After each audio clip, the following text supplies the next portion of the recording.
চরম উত্তেজনার মধ্যে ভয়ঙ্কর ক্ষেপণাস্ত্র পরীক্ষা চালালো পাকিস্তান। ভারতের সঙ্গে উত্তেজনার মধ্যে পাকিস্তান দাবি করেছে তারা সফলভাবে 450 কিলোমিটার পাল্লার একটি ব্যালিস্টিক ক্ষেপণাস্ত্রের পরীক্ষা চালিয়েছে। আবদালি ওয়েপন সিস্টেম নামের এই ক্ষেপণাস্ত্র ইন্দাস মহড়ার অংশ হিসেবে উৎক্ষেপণ করা হয়েছে বলে জানিয়েছে ইসলামাবাদ।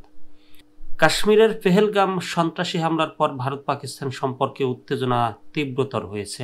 এমন পরিস্থিতিতে ক্ষেপণাস্ত্র পরীক্ষা ভারতের পক্ষ থেকে একটি গুরুতর উস্কানি হিসেবে দেখা হচ্ছে বলে ভারতীয় সরকারি সূত্র জানিয়েছে। পাকিস্তান সরকারের বিবৃতিতে বলা হয়েছে, এই উৎক্ষেপণের লক্ষ্য ছিল সেনাবাহিনীর প্রস্তুতি যাচাই এবং ক্ষেপণাস্ত্রের উন্নত নেভিগেশন সিস্টেম ও গতিশীলতা পরীক্ষা করা।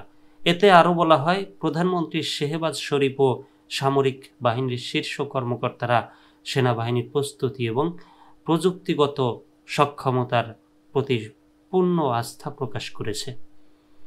ভারতের অভিযোগ, পাকিস্তান নিয়মিতভাবে যুদ্ধবিরতি লঙ্ঘন করছে এবং আন্তর্জাতিক সীমান্তে উত্তেজনা বাড়াচ্ছে। পেহেলগাম হামলার পর থেকেই পাকিস্তানি নেতাদের উস্কানিমূলক বক্তব্য বেড়েছে।